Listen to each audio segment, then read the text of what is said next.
Hello, my friends. John LaRuffa here with another Unbiased Unboxing. In this episode, we are going to look at Thorgal, the board game. All right, let's go ahead and get started.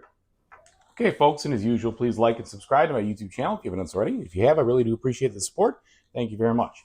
So looking at the back, it has kind of the things I like to see. You know, you get an idea of what's going on here with the map. You've got I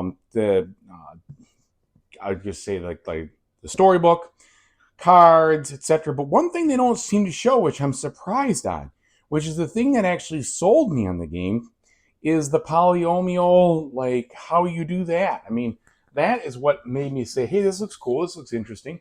Not shown on the back at all. Don't know why. Anyway, luckily, I kind of got wind of that from some other solo players who said it was fun, and I saw what I was seeing, or saw that part, and I said, you know, that looks interesting and cool. I like that idea. Let's give it a shot.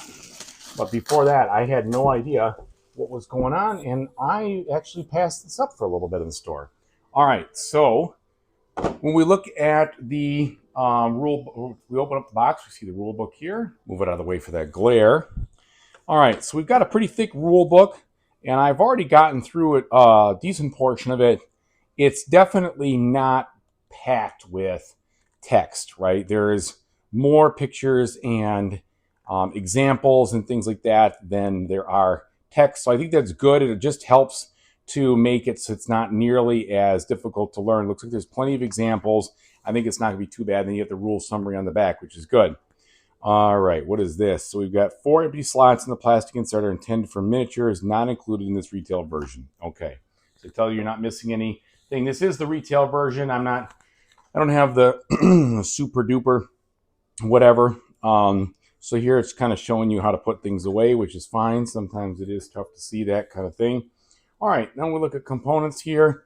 We've got medium thin in the cardboard. Here's those polynomials I'm talking about, and everything there. So we've got a few sheets, very similar. All right, taking a look there. Now we have the adventure book. This is the Atlas of Adventure. So this game is not like a campaign game. There are 7 different things you can play, and so I don't really feel like this is spoilers, just showing you, you know, what you're getting here. But these are the maps that you play on, and imagine these being the different adventures and kind of like the whole experience. You know, you pick one and you work it out. So it doesn't run together. They're all independent of one another, which is good. So, you know, if you bite the dust on one, and I think this game is kind of tough, you just, you know, try again without any real problems or penalties. Looks like, again, there's should be 7 here. And hopefully, if it's really, really good, they make the extended content or something available in some other pack down the road. But there we go. So it looks like plenty there. Then we have our scenario sheets. So all these sheets have to do with how you, wait, time out. These look like, I don't think they're the scenario sheets. Maybe they are. Oh, they're double-sided here, I see. So that is all 7 of them. So they tell you your win-lose condition over here and some other kind of things when you draw these tokens, what they do. Very similar in a lot of ways to Robinson Crusoe in that regard. Then you've got the Book of Tales. This is where you're getting all that story from. And these would be potentially spoilers, so we're not going to go too much into this. But lots of illustrations and story in there.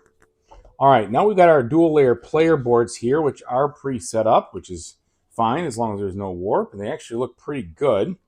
So you have, yeah, I think they're already... Well, they're not, okay, that's interesting. Okay, so they're not affixed in because you have the back, which tells you what you begin with and a little bit of story, and then you put it together. So they kind of rest in there, which should definitely help with the warping, which I'm fine about.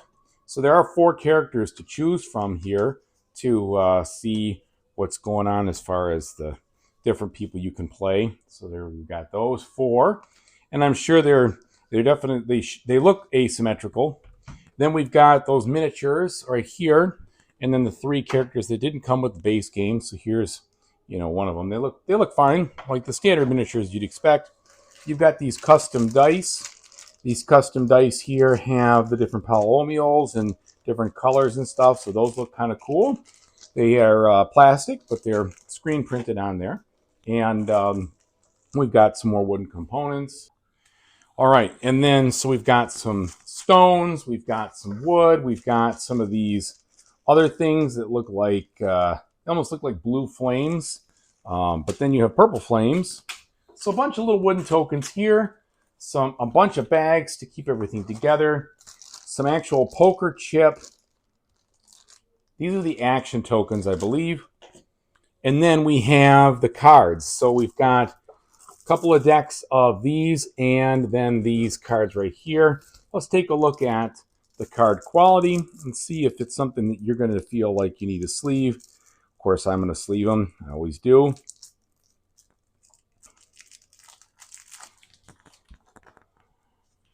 All right. So when we look at the illustrations and such, they have that whole comic book look, which is, it totally makes sense because it's a comic, which I don't know anything about. So any of the stories or whatever, that'll all be me just experiencing it firsthand. So it all has that look, which many people would probably appreciate. Card quality is decent. There is a little bit of a warp on these things, but not too bad. Let's see some of the bigger decks here, if I can find the opening. All right.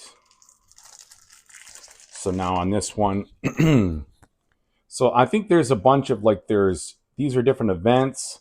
There's a lot of events that you draw in this game. I think that's what some of these are. But there's location. There's a bunch of cards, and I don't know exactly how. I haven't read all of the rules yet, but it definitely seems like there's something immediate and then something that happens there in the next phase. And you have different backs here, so there's got to be different decks that you're drawing from. And then you've got all of these as well. So art looks pretty good. Everything looks like it's thematic. I'm very happy with what I see, and I'm excited to try this out. Excited to see the new spin in the gameplay. I've seen some of these games where they have the kind of polynomial feel before with different things, and that's fun. I like that a lot. So that's the story. As usual, once I get a few games under my belt and I know what I'm doing, I will let you know what I think about it. But thanks so much for watching. I really appreciate it. Whenever you do in the future, I really hope you have a fantastic time doing it. Take it easy, everybody.